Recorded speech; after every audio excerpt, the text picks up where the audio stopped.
ಕೊಟ್ಟಿದ್ದಾರೆ. ಉಚಿತ ಗ್ಯಾರಂಟಿಗಳು ಮತ್ತು ಆ ದೇವ್ರು ಕಾಪಾಡಬೇಕು. ಯಾವ ರೀತಿ ಅದಕ್ಕೆ ದೇವ್ರು ಕಾಪಾಡಬೇಕು ಅಂದಲ್ಲ. ಈಗ ಬಹುಶಃ ಫ್ರೀ ಬೀಸ್ ಅವ್ರು ಏನ್ ಘೋಷಣೆ ಮಾಡಿದ್ದಾರೆ, ಅದ್ ಯಾರವ್ರಿಗೆ ಆ ರೀತಿಯ ಒಂದು ಫ್ರೀ ಬೀಸ್ ನ ಘೋಷಣೆ ಮಾಡ್ತಕ್ಕಂಥದ್ದಕ್ಕೆ ಅವ್ರ ಮೇಲೆ ಪ್ರಭಾವ ಬೀರಿದ್ರೆ ಗೊತ್ತಿಲ್ಲ. ಇವತ್ತು ಅಲ್ಲಿಯ ಬಜೆಟ್ ವರ್ಷಕ್ಕೆ 3,00,000 ಲಕ್ಷ ಕೋಟಿನ ಏನೋ ಇದೆ, 330, 340. ಅವರ ಫ್ರೀ ಬೀಸ್ ಏನಿದೆಯಲ್ಲ, ಬಹುಶಃ ಒಂದು ವರ್ಷಕ್ಕೆ 6ರಿಂದ 7 ಲಕ್ಷ ಕೋಟಿ ಬೇಕು. ಅವ್ರ ಬಜೆಟ್ 3.5 ಲಕ್ಷ ಕೋಟಿ. ಯಾವ ತರ ಹಣ ಹೊಂದಿಸ್ತಾರೆ ಅದ್ ನೋಡ್ಬೇಕು.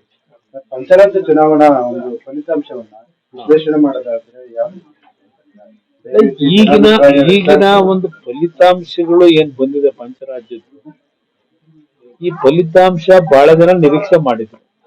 ಈಗ ಕೇರಳ ಫಲಿತಾಂಶದ ಬಗ್ಗೆನೂ ಮೊದಲೇ ಮಾಧ್ಯಮಗಳಲ್ಲಿ ಬರ್ತಾ ಇದ್ದು ಸುದ್ದಿ ನೀವೇ ಪ್ರಕಟ ಮಾಡಿದ್ರಿ.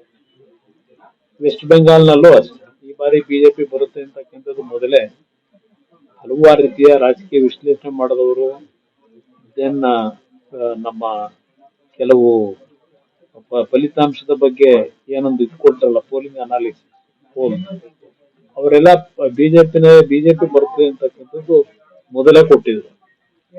ಅದರಿಂದ ಪುದುಚೇರಿದು ಎಲ್ರಿಗೂ ಗೊತ್ತಂತ ವಿಷಯ. ತಮಿಳುನಾಡದು ಸ್ವಲ್ಪ DMK ಬರುತ್ತೆ ಅಂತಕ್ಕಂಥದ್ದು ಮಾಧ್ಯಮಗಳಲ್ಲಿ ಸುದ್ದಿ ಬರ್ತಾ ಇತ್ತು. ಯಾರು ಸಹ ವಿಜಯ್ ಅವರ ಒಂದು ಈಗಿನ ಸಾಧನೆ ಏನಿದೆ ನಿರೀಕ್ಷೆ ಮಾಡಿರ್ಲಿಲ್ಲ. ಅದೊಂದು ಸ್ವಲ್ಪ ಎಲ್ರಿಗೂ ಆಶ್ಚರ್ಯ ಉಂಟು. ಮುಂದೆ ಕರ್ನಾಟಕ ಚುನಾವಣೆಯಲ್ಲಿ ಈ ರೀತಿಯ ಯಾವ್ದಾರ ಒಂದು ಬದಲಾವಣೆ ಆಗ್ಬೋದ? ನೋಡೋಣ, ಬದಲಾವಣೆ ಆಗಬಹುದು ಅಂತಕ್ಕಂಥದ್ದು ಕೆಲವು ಜನಸಾಮಾನ್ಯರ ಚರ್ಚೆ ಇದೆ. ಕಾದ್ ನೋಡೋಣ ಅಂತ ಏನೇನಾಗುತ್ತೆ. ಪ್ರಾದೇಶಿಕ ಪಕ್ಷಗಳ ಶಕ್ತಿಗೆ ಒಂದು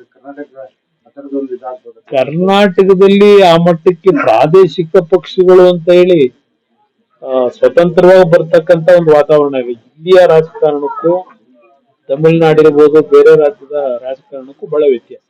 ತಮಿಳುನಾಡು ಫಲಿತಾಂಶ ಕೇರಳ ಫಲಿತಾಂಶ ಕಾಂಗ್ರೆಸ್ ಒಪ್ಕೊಳ್ತಿದೆ, ಆದ್ರೆ ವೆಸ್ಟ್ ಬೆಂಗಾಳಲ್ಲಿ ED, IT ಎಲ್ಲವನ್ನೂ ಕೂಡ ಉಪಯೋಗ ಪಡ್ತಾರೆ. ಈಗ ಅವ್ರಿಗೆ ಬೇಕಾದಂತ ರೀತಿನೆಲ್ಲ ಅವ್ರು ವ್ಯಾಖ್ಯಾನ ಮಾಡ್ತಾರೆ ಕಾಂಗ್ರೆಸ್. ಅವ್ರಿಗೆ ಬೇಕಾದಾಗ ಚೆನ್ನಾಗಿದೆ ಅಂತಾರೆ, ಅವರಿಗೆ ಜಯ ಇಲ್ಲದೆ ಇದ್ದಾಗ ಅದು ಸರಿ ಇಲ್ಲ ಅಂತ. ರಾಜ್ಯಪಾಲರ ಅಭಿವೃದ್ಧಿಗೂ ಸಹ ಆದ್ರೂ ಪರವಾಗಿಲ್ಲ ಅಂತ ಅದು ಒಂದ್ಸಲ ಸ್ಪಷ್ಟ ಬಹುಮತ ಎಲೆಕ್ಷನ್ ಕಮಿಷನ್ ಇಂದ ಘೋಷಣೆ ಆದ್ಮೇಲೆ ಯಾರಿಗೆ ಬಂದಿದೆ ಅಂತ ಹೇಳಿ ಆ ರೀತಿಯ ಒಂದು ವಾತಾವರಣ ನಮ್ಮ ಸಂವಿಧಾನದ ವ್ಯವಸ್ಥೆನಲ್ಲಿ. ಅದರಿಂದ ಮಮತಾ ಬ್ಯಾನರ್ಜಿ ಅವರು ನಾನು ರಾಜೀನಾಮೆ ಕೊಡೋದಿಲ್ಲ ಅಂತಕ್ಕಂಥದ್ದು ಅವೆಲ್ಲ ಒಂದು ರೀತಿ ಬಾಲಿಶವಾದಂತ ಒಂದು ಹೇಳಿಕೆಯನ್ನು ಇದೆ. ಅವರ 50 ವರ್ಷದ ಸಾಧನೆ ಬಗ್ಗೆ, ರಾಜ್ಯಕ್ಕೆ ಅವರು ಕೊಟ್ಟಂತ ಕೊಡುಗೆ ಹಿನ್ನೆಲೆಯಲ್ಲಿ 50 ವರ್ಷಗಳನ್ನೇ ಪೂರೈಸಿದ್ದಾರೆ. ಬಿಜೆಪಿ ಪಕ್ಷದಿಂದ ಕಾರ್ಯಕ್ರಮ ನಡೀತಿದೆ. ನನಗೆ ಬೇರೆ ಕಾರ್ಯಕ್ರಮಗಳಿವೆ.